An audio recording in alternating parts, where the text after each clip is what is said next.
Good morning, everyone. Let's continue with the chapter that we were doing yesterday, Arithmetic. It is page number 118. Now, this story is about this girl, Matilda, who's just 5 years old.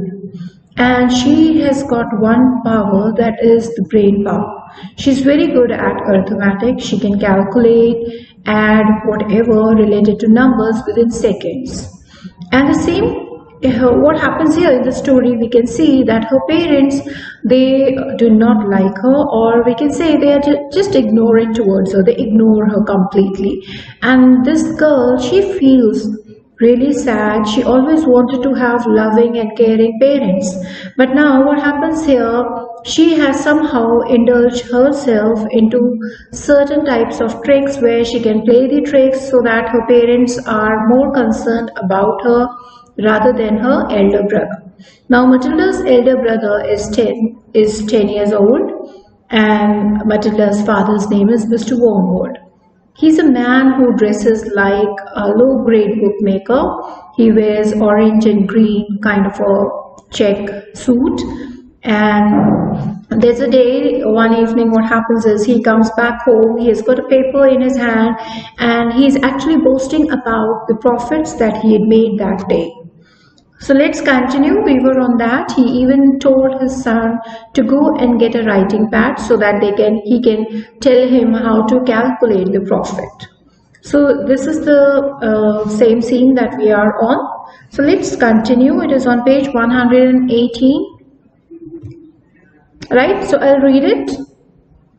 Matilda said quietly, "Dad, you made exactly 4,303 pounds and 50 pence. Now, Matilda, she had the brain power. She was very good at arithmetic. And it took her a minute to calculate the whole profit. Whereas her brother was still sitting, calculating the things, checking the numbers carefully. He was still lost in that calculation.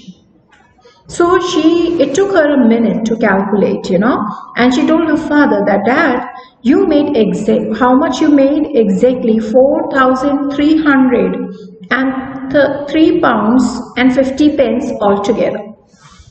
Don't butt in, means do not interfere. The father said, your brother and I are busy with high finance. So father, Mr. Wormwood, he got really angry because Matilda, she interrupted in between his conversation with his son. He scolded her and he said, please don't interfere when I'm talking to your brother. Right? We're talking about high finance. But Dad, shut up, the father said. Now Matilda, she really wanted her father to know that she has calculated the amount. But her father was adamant and he said, no, just shut up. The father said, stop guessing and trying to be clever. So he scolded Matilda by saying, please stop guessing at the number and stop trying to be clever. Don't act as a clever person. Look at your answer, Dad, Matilda said gently. Now, Matilda, she felt really bad. She was scolded by her father. She's just 5 years old. She told her father that, please look at the answer, Dad. If you've done it right, it ought to be 4,303 pounds and 50 pence. Is that what you've got, Dad? So she repeated the whole sentence again. That, Father, if you've done it right, then this should be the total, and I really want you to check it for me once. The father glanced down at the paper in his hand. Glanced, you understand? He looked at the paper in his hand. He seemed to have stiffened. Stiffened means he really felt shocked or surprised. He became very quiet. Now here his quietness and his stiffness shows that he was not happy with Matilda. He was not happy that Matilda answered the question, right, which he really wanted his son to answer. Matilda answered. There was a silence. Then he said, say that again. 4,303 pounds 50. Matilda said. Now he wanted Matilda to repeat it. She did that. She repeated the whole sentence again. There was another silence. Now father was actually surprised, but he was not at all ready to accept an answer like that from his daughter. He wanted his son to answer that question. The father's face was beginning to get dark red. You understand, dark red means he was getting angry. He was getting angry with Matilda. I'm sure it's right, Matilda said. Now Matilda, she was a confident girl. She was good at arithmetic. And with a confidence, she said, Father, I feel that my answer is right. You little cheat, the father suddenly shouted, pointing at her with his finger. Now Mr. Wormwood, he lost his temper and he started shouting and pointing finger towards this little girl. And he said, you are a little cheat. You looked at my bit of paper. You read it off from what I've got written here. So he, Mr. Wormwood, rather than accepting that his daughter was intelligent or brilliant, he actually accused his daughter of cheating. Right? He said, you looked at my bit of paper, means somehow you must have cheated from my paper. You read it off and what I've got, and you got the answer, right? Whatever I've written it here on my paper, you must have read it somehow. Daddy, I'm at the other side of the room, said Matilda. Now Matilda, she said, Father, but I'm on the other side of the room. How can I look at your paper? How could I possibly see it? Don't give me that rubbish, the father shouted. Now the father was really angry. He said, don't give me that rubbish. You must have cheated. He was getting angry. His face was turning red. He was shouting and yelling at Matilda. Of course you looked. You must have looked. Now he was not ready to accept the fact that his daughter was able to answer. So he said, I'm sure you looked. You looked at my paper and you must have looked. So it was hard for him to accept the fact that his own daughter was intelligent. Madam, that's what you are, a cheat and a liar. So he told his daughter that, Madam, you are a cheat and a liar. So he accused his daughter, his 5-year-old daughter, of cheating and lying. At that point, the mother came in carrying a large tray on which were the 4 suppers.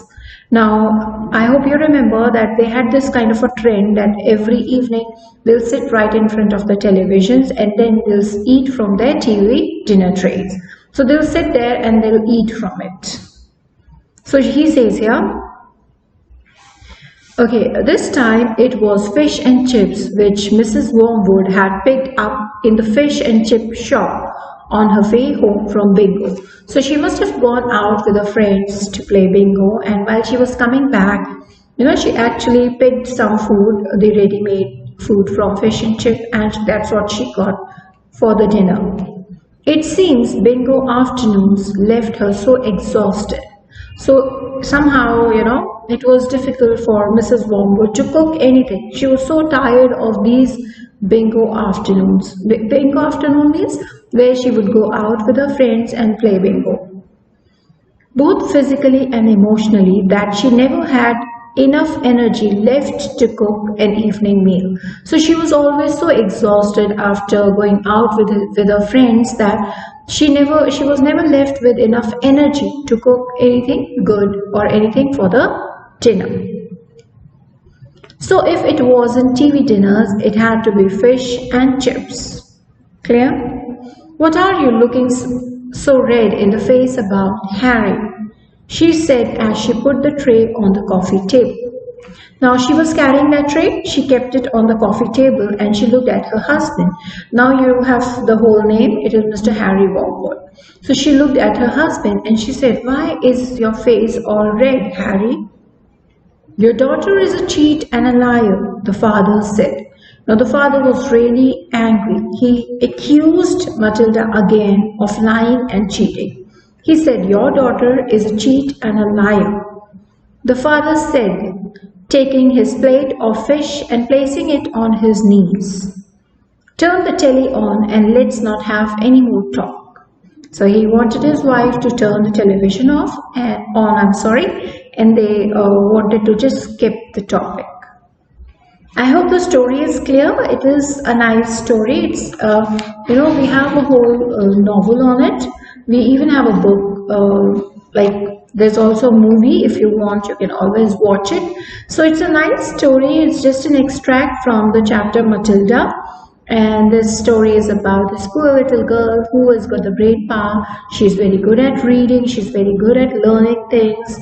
She's brilliant, right? However, her family, they're more focused, they're more concerned about their son rather than their daughter.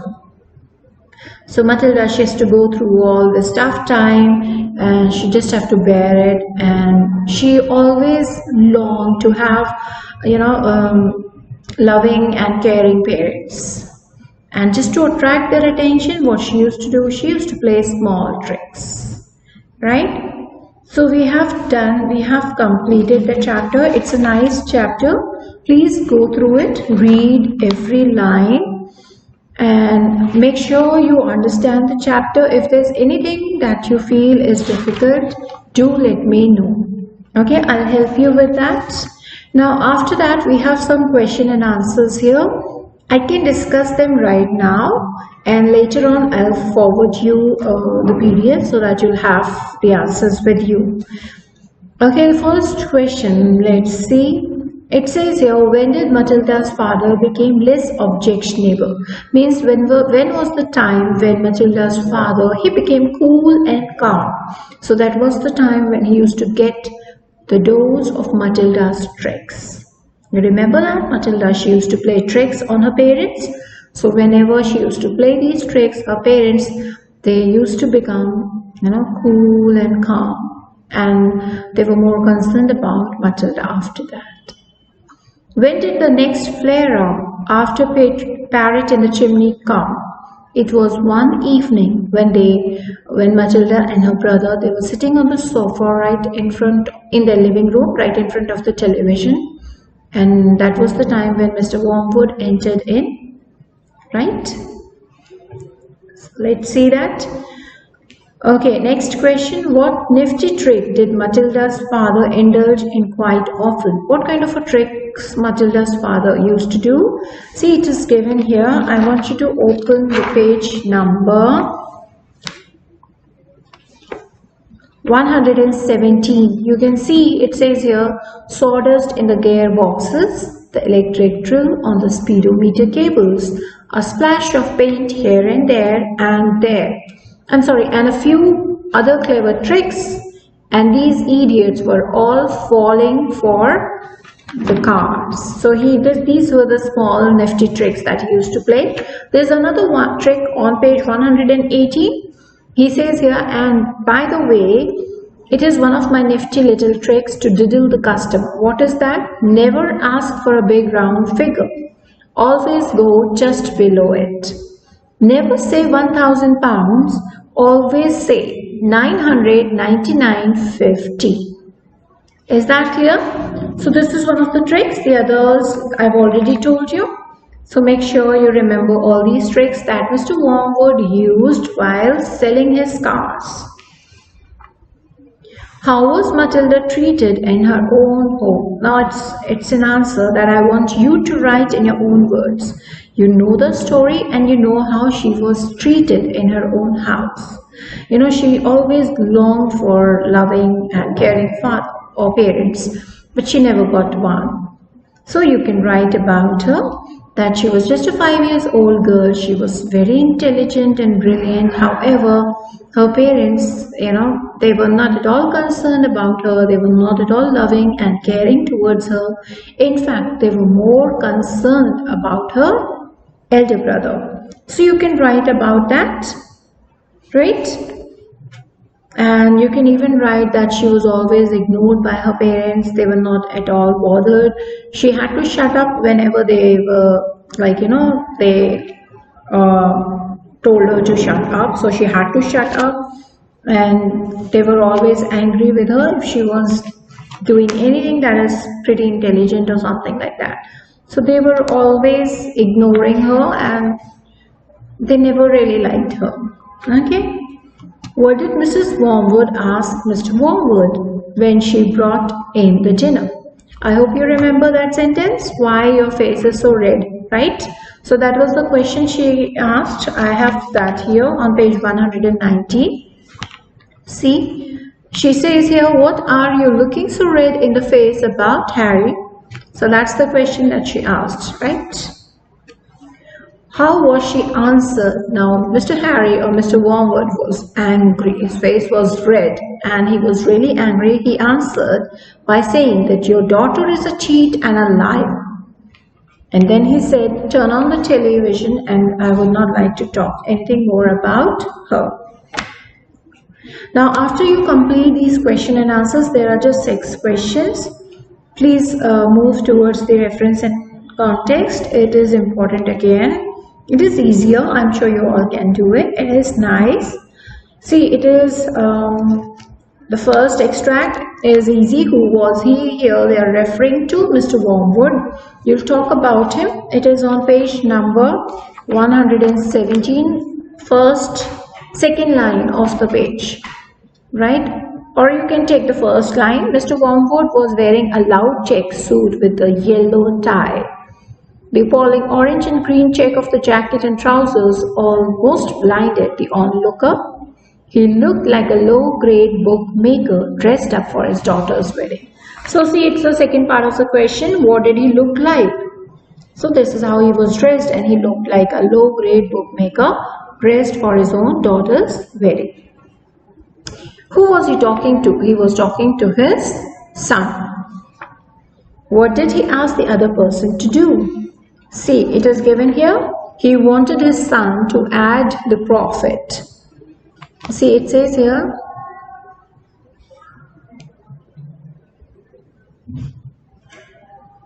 It is on page number 117. He said,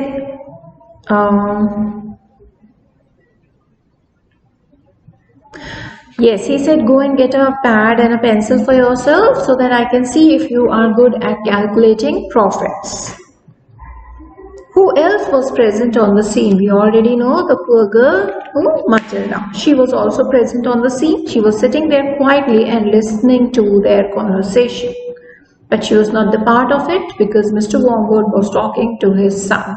Who was father talking to and about what? Father was talking to his son about the profits that he made that day. What claim did the father make? Mr. Wormwood claimed that he can calculate in a minute. His head, see, it is given here. It took him less than 10 minutes to work the whole thing out. And then he also was proud that he has got a computer in his head. Right? That's what he's proud of. Who proved the father's claim wrong? We know it, Matilda. She proved her father's claim wrong. How she proved it? She calculated the whole thing in less than a minute. So, she proved her father's claim wrong. How did the father react when he was proved wrong? Now, this is what you need to write. The moment she gave the correct answer, see, it is given here, Mr. Wormwood stiffened. There was a silence. He was very quiet and suddenly his face started to turn red. He got very angry. He pointed a finger to Matilda and said, "You are a cheat and a liar." He got really angry with Matilda. Right? I'm sure you can write these answers. They are, just 1 or 2 line answers. I'll help you with it if you have any problem. Right? So go through the chapter, read it nicely, go through each and every line, go through the word meanings. They are again important. You should know the meaning of these words, right? And read it. Read the chapter. Don't leave any line, any page. Please don't do that. You need to know the story, right? So that is it for today. I'll do one thing. Tomorrow we'll start with another chapter. Right? So make sure you read it, go through the question and answers. If you have any problem, do let me know. That is it. Thank you.